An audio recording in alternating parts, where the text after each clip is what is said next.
मान्यता है कि ज्येष्ठ शुक्ल पक्ष की दशमी तिथि को माँ गंगा पहाड़ों से उतरकर हरिद्वार ब्रह्मकुंड में आई थी। तभी से गंगा दशहरा का पर्व मनाया जाता है। गंगा दशहरा के दिन गंगा नदी में स्नान करना काफ़ी शुभ माना जाता है। तो चलिए आइए जानते हैं कि गंगा दशहरा की क्या तिथि है, शुभ मुहूर्त क्या है और पूजा विधि क्या है। और ये जानने के लिए मैं आपका स्वागत करती हूँ आपके अपने चैनल महकार संसार में, और ईश्वर से कामना करती हूँ कि आपके घर की सुख शांति और समृद्धि सदा ही बनी रहे और भगवान का ढेर सारा प्यार और आशीर्वाद आपको मिलता रहे। गंगा दशहरा को जो है वो गंगा अवतरण के नाम से भी जाना जाता है। देखिए, गंगा दशहरा ज्येष्ठ शुक्ल पक्ष की दशमी तिथि को मनाया जाता है। जी हाँ, दशमी तिथि के दिन ही ये मनाया जाता है, इसलिए इसे गंगा दशहरा भी कहा जाता है। सनातन धर्म में गंगा को सिर्फ नदी नहीं बल्कि माँ का दर्जा प्राप्त है और गंगा को अति पवित्र माना जाता है, जिस कारण गंगा दशहरा के इस खास पर्व का जो है वो बहुत महत्व है। गंगा दशहरा को गंगा अवतरण के नाम से भी जाना जाता है, जिसका मतलब है गंगा का अवतरण।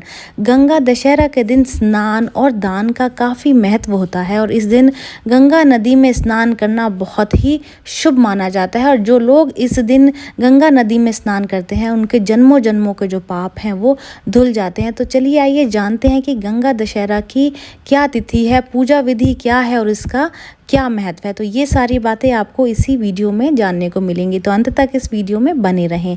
चलिए सबसे पहले जान लेते हैं गंगा दशहरा का शुभ मुहूर्त और तिथि क्या है। देखिए, गंगा दशहरा जो है वो गुरुवार यानी कि थर्सडे को 9 जून 2022 को मनाया जाएगा। दशमी तिथि का प्रारंभ जान लेते हैं कि किस दिन जो है वो दशमी तिथि प्रारंभ हो रही है। तो ये 9 जून 2022 को सुबह 8:21 पर शुरू होगी और दशमी तिथि का जो समापन है, जो समाप्त होगी, वो 10 जून 2022 को सुबह 7:25 पर जो है ये समाप्त होगी। तो ये जो समय है वो आप नोट कर लें। हस्त नक्षत्र का जो प्रारंभ है वो 9 जून 2022 को सुबह 4:31 पर होगा और इसका जो समापन है यानी कि हस्त नक्षत्र का जो समापन है वो 10 जून 2022 को सुबह 4:26 पर होगा। आप पेन पेपर ले लें और इन तारीखों को और इन जो समय जो मैंने आपको बताया है उसको आप नोट कर लें और उसी हिसाब से अपनी पूजा करें। गंगा दशहरा की पूजा विधि अब जान लेते हैं कि क्या करना है गंगा दशहरा वाले दिन और किस तरीके से पूजा आपको करनी है ताकि आपको शुभ फल की प्राप्ति हो। देखिए, गंगा दशहरा के दिन पवित्र गंगा नदी में डुबकी लगानी बहुत ज़रूरी है और लगानी चाहिए। अगर किसी तालाब या आपने आसपास स्थित नदी में अगर आप डुबकी लगा सकते हैं तो ये बहुत अच्छा है। स्नान करते समय जब आप डुबकी लगा रहे हो तो आपको इस मंत्र का जाप ज़रूर करना है और वो मंत्र इस प्रकार है, ओम नमः शिवाय नारायणे दशहराय गंगाय नमः। जी हाँ, आपको इसका जाप आपको करते रहना है। गंगा स्नान के बाद ओम नमः शिवाय नारायणे दशहराय गंगाय स्वाहा इस मंत्र का जाप करते हुए आप हवन ज़रूर करें। ये मंत्र आपको स्क्रीन पर भी दिख रहा होगा। तो इस मंत्र का जब आप हवन कर रहे हो तो इस मंत्र का आप जाप करें। अगर आप घर पर हैं तो इस दिन नहाने के पानी में आप गंगा जल मिलाकर भी स्नान कर सकते हैं।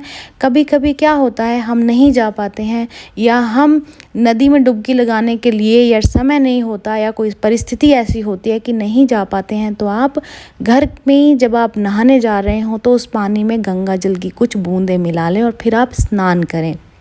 गंगा दशहरा के दिन गरीब और ज़रूरतमंद लोगों को जो है वो दान करना काफ़ी शुभ माना जाता है। तो आप अपनी क्षमता के हिसाब से आप गरीबों को, ज़रूरतमंद लोगों को दान दक्षिणा ज़रूर दें।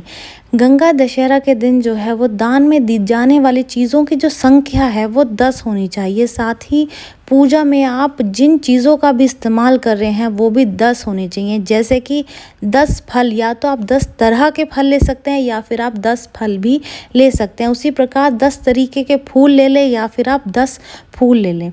तो 10 जरूर इनकी संख्या होनी चाहिए। चलिए गंगा दशहरा का महत्व भी जान लेते हैं। गंगा दशहरा का जो ये त्यौहार है, ये पर्व है, वो सनातन धर्म में धरती पर माँ गंगा के आगमन की तिथि के तौर पर मनाया जाता है। माना ये जाता है कि इस दिन माँ गंगा स्वर्ग से धरती पर आई थी और मान्यता ये है कि गंगा दशहरा के पर्व से मनुष्य के सभी पाप धुल जाते हैं। इसीलिए कहा जाता है कि इस दिन अगर आप गंगा नदी में डुबकी लगाते हैं तो आपके जन्मों जन्मों के जो पाप हैं वो धुल जाते हैं। उम्मीद करती हूँ ये जानकारी आपके बहुत काम आएगी। जो लोग इस चैनल पे नए हैं, वीडियो देख रहे हैं, वीडियो को लाइक कर दें, शेयर कर दें, चैनल को सब्सक्राइब कर दें, नोटिफिकेशन बेल को ज़रूर दबाएं ताकि समय समय पर आपके पास हमारी नई नई वीडियोस, नई नई जानकारियाँ इसी तरीके से पहुंचती रहें। तो चलिए मिलते हैं नई जानकारी के साथ नई वीडियो में। जय श्री कृष्ण।